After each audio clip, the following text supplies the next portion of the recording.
Hey everyone, I'm working to hit 1,000 subscribers, and I need your help to get there. If you enjoy this content, please hit that subscribe button right now. What's going on, everyone? Brad Keller is a Philadelphia Philly. 2 years, $22 million. And honestly, this might be the most underrated move of the entire offseason across baseball. Let me tell you why this signing has me more excited than almost anything Dave Dombrowski has done since taking over this organization. So if you haven't been paying attention, the Phillies just locked up one of the most dominant relievers from last season. We're talking about a guy who absolutely dominated for the Cubs in 2024, and the numbers are genuinely insane. Brad Keller posted a 1.87 ERA plus with Chicago. His actual ERA was 2.07 in nearly 70 innings of work. He appeared in 68 games, 67 of those coming out of the pen, and he was lights out almost every single time he took the mound. Here's what really jumps out at me. 4 home runs allowed all season. 4 in almost 70 innings pitched. That's not luck. That's elite barrel control, elite pitch sequencing, and elite execution. He struck out 75 batters while giving up just 45 hits. His whip was .62. That's borderline video game numbers for a full season of relief work. His FIP sat at 2.93, which tells you the underlying metrics back up everything you're seeing on the surface. This wasn't some smoke and mirrors season.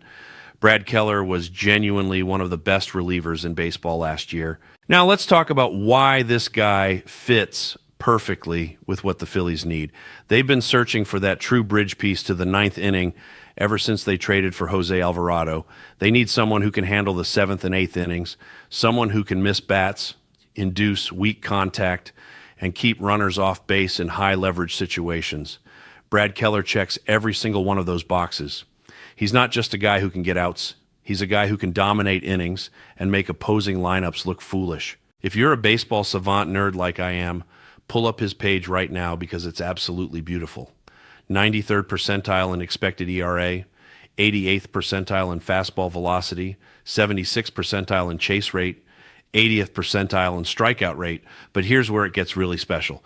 Barrel percentage, hard hit percentage, and ground ball percentage all sitting at 85th percentile or higher. He's 99th percentile in hard hit percentage. 99th. That means hitters basically never square him up. They're not getting good swings off this guy, and when they do make contact, it's weak contact on the ground. Speaking of ground balls, he's getting hitters to pound the ball into the dirt at nearly a 50% rate. For a reliever, that's gold.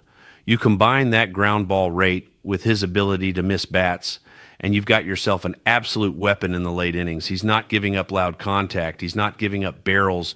He's forcing bad swings and weak ground balls, which is exactly what you want when the game is on the line. One of the most underrated aspects of Brad Keller's game is his pitch mix. This guy throws 5 different pitches. 5.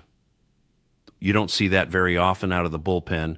Most relievers are 2-pitch guys, maybe 3 at most. Keller has a 4-seam fastball that he leans on most often, but he's also got a 2-seamer, a cutter, a slider, and a sweeper.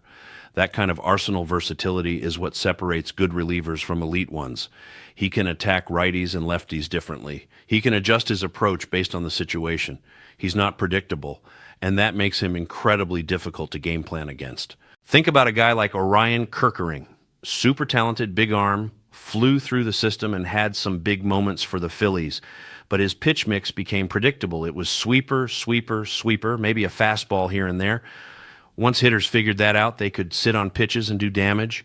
The Phillies tried to develop a third pitch with him, tried to get him to throw more fastballs, but it just hasn't quite clicked yet. Brad Keller doesn't have that problem. He's got weapons for every situation. 2-seamer running in on righties to jam them, cutter away to get them reaching, slider and sweeper to get chases out of the zone. He's a complete pitcher. Let's also talk about his second half last year because it was genuinely absurd. After the All-Star break, Brad Keller threw 27 2/3 innings. In those innings, he struck out 35 batters, walked only 8, and allowed 1 earned run. 1. His ERA after the break was .33. That's not a small sample size fluke.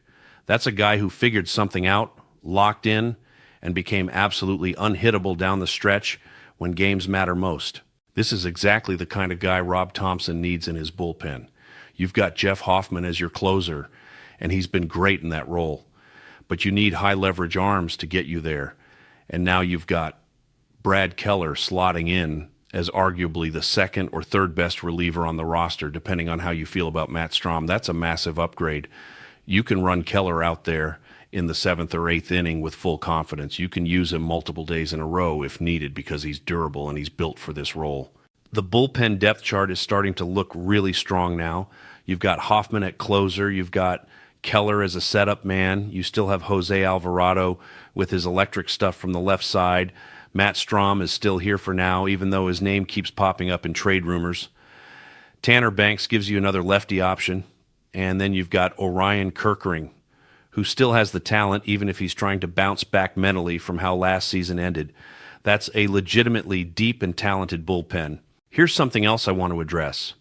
After the Adolis Garcia signing, Dave Dombrowski got on a Zoom call with media and said the team was comfortable with where the bullpen was at. And then he immediately turned around and signed Brad Keller. This is why you can't take everything GMs say at face value.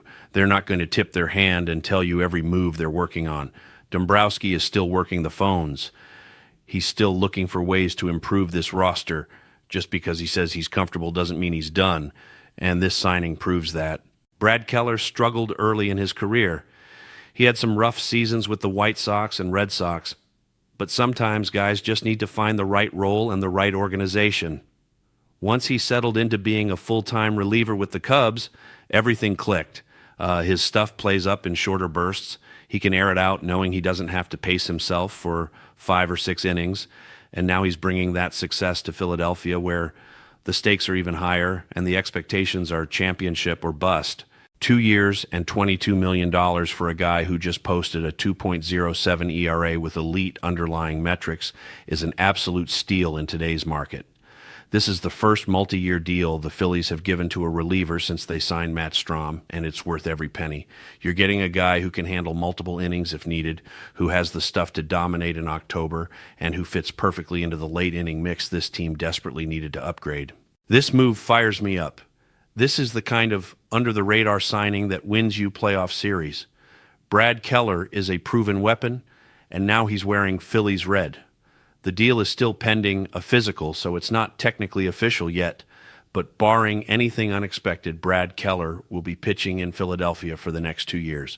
Dave Dombrowski keeps making moves, and this bullpen is starting to look dangerous. Let me know what you think down in the comments. Are you as excited about Brad Keller as I am?